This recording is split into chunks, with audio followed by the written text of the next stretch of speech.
Drugs పై ఉక్కుపాదం మోపేందుకు తెలంగాణ ప్రభుత్వం ఏర్పాటు చేసిన ఈగల్ టీం దూకుడుగా వ్యవహరిస్తోంది. హైదరాబాద్ లోని గోల్కొండ ప్రాంతంలో పేరొందిన తారామతి రిసార్ట్స్ లో నిన్న రాత్రి ఈగల్ బృందం దాడి చేసింది. జాక్ జాన్సన్ పేరిట రిసార్ట్స్ లో మేరథాన్ ఫ్రెండ్స్ పేరుతో జరుగుతున్న ఈవెంట్ లో డ్రగ్స్ వినియోగంపై అందినటువంటి సమాచారంతో రంగంలోకి దిగింది. సినిమాలో నటించే పలువురు జూనియర్ ఆర్టిస్టులు ఈ ఈవెంట్ కు హాజరైనట్లు తెలుస్తా ఉంది. ఇక రిసార్ట్ లో ఉన్న వారిలో 36 మందికి ఈగల్ బృందాలు పరీక్షలు చేయగా వారిలో ఓ మహిళ సహా 6గురికి డ్రగ్స్ పాజిటివ్ అని తేలినట్లు సమాచారం. Whatever you want to today. What do you want to shoot? What do you want to shoot? Ma'am.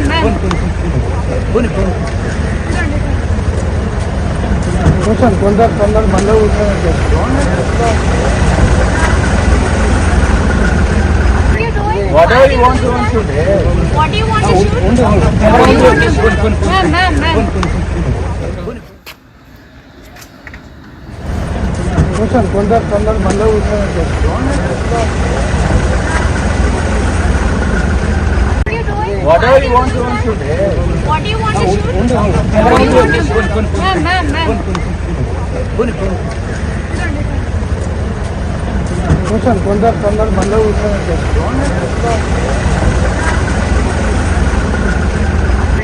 Whatever you want to today.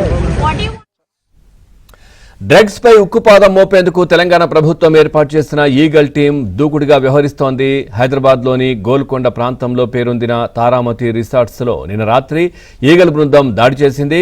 Jack Johnson పేరిట రిసార్ట్స్ లో మేరథాన్ ఫ్రెండ్స్ పేరుతో జరుగుతున్న ఈవెంట్ లో డ్రగ్స్ వినియోగంపై అందిన సమాచారంతో రంగంలోకి దిగింది. సినిమాలో నటించే పలువురు జూనియర్ ఆర్టిస్టులు ఈ ఈవెంట్ కు హాజరైనట్లు తెలుస్తా ఉంది. రిసార్ట్స్ లో ఉన్న వారిలో 36 మందికి ఈగల్ బృందాలు పరీక్షలు నిర్వహించగా వారిలో ఓ మహిళ సహా 6గురికి డ్రగ్స్ పాజిటివ్ అని తేలినట్లు సమాచారం.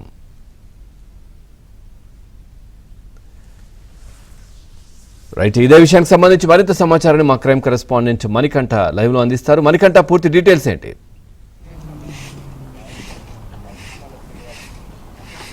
Pawan, good morning.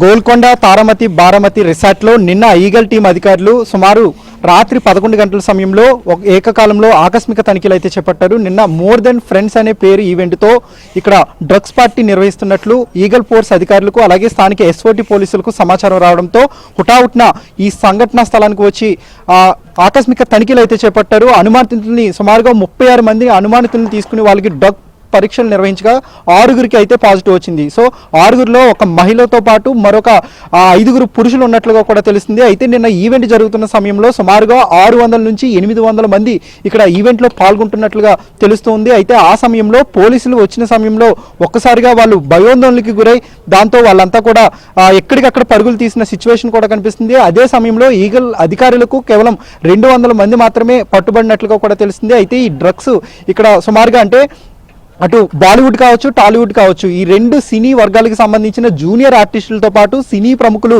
ఈ ఈవెంట్కు హాజరైనట్లుగా కూడా తెలిసింది. ప్రస్తుతం ఎవరికైతే పాజిటివ్ వచ్చిందో వాళ్ళని అదుపులోకి తీసుకుని విచారిస్తూ ఉన్నారు.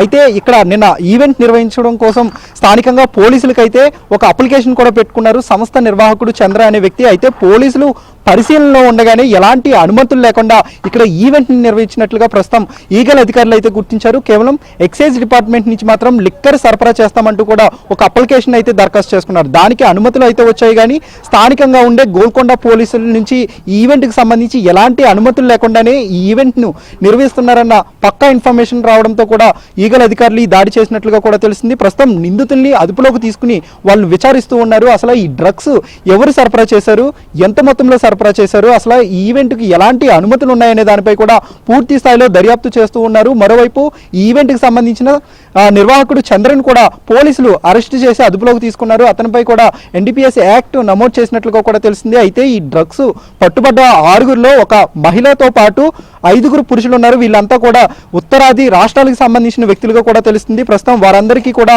పోలీసులు అదుపులోకి తీసుకుని మరోసారి ఈ రోజు అయితే వాళ్ళ యొక్క బ్లడ్ శాంపిల్స్ను మరోసారి సేకరించి మరోసారి వాళ్ళకు డ్రగ్ టెస్టులు అయితే నిర్వహించబోతున్నారు. ఒకవేళ డ్రగ్స్లో ఇది రెండోసారి వాళ్ళు డ్రగ్స్ తీసుకున్నట్లుగా గత పాత క్రిమినల్ హిస్టరీని అయితే చెక్ చేస్తారు పోలీసులు. ఒకవేళ డ్రగ్స్లో మొట్టమొదటిసారిగా దొరికితే వాళ్ళకి కౌన్సిలింగ్ ఇచ్చి తల్లిదండ్రుల సమక్షంలోనే వాళ్ళకు కొంత వార్నింగ్ ఇచ్చి ఆ తర్వాత నోటీసులు ఇచ్చి పంపించేస్తారు. కానీ రెండోసారి కానీ లేదంటే మూడోసారి కానీ డ్రగ్స్ లో పట్టుబడినట్లయితే తెలిస్తే మాత్రం ఖచ్చితంగా పోలీసులు అయితే వారిపై ఖచ్చితంగా యాక్షన్ తీసుకునే అవకాశం ఉన్నట్లుగా కూడా తెలుస్తుంది. అయితే ఈవెంట్ కి సంబంధించి గుట్టు చప్పుడు కాకుండానే ఈవెంట్ ని నిర్వహించేందుకు అన్ని ఏర్పాట్లు చేసుకున్నట్లుగా కూడా తెలుస్తుంది. ఒకసారి పాజిటివ్ వచ్చిన వ్యక్తుల్ని పరిశీలిద్దాం. C Nihar, Asi, Yogeshwar, Abdul Sarwar, Jason. So ప్రస్తుతం వీళ్ళందరినీ కూడా పోలీసులు అయితే అదుపులోకి తీసుకుని పూర్తి స్థాయిలో విచారిస్తూ ఉన్నారు. అసలు ఈ డ్రగ్స్ ను ఇక్కడే ఈ పబ్ నిర్వాహకుడు అంటే ఈ ఈవెంట్ నిర్వాహకుడే సరఫరా చేశాడా, లేదంటే వాళ్ళంతటి వాళ్ళే స్వతహాగా ఇతర ప్రాంతాల్లో డ్రగ్స్ తీసుకుని ఈవెంట్కి హాజరయ్యారా అనే దానిపై కూడా డ్రగ్స్ నెట్వర్క్ పై పూర్తి స్థాయిలో దర్యాప్తు చేస్తున్నారు Pavan. Right, thank you Manikanta, thanks.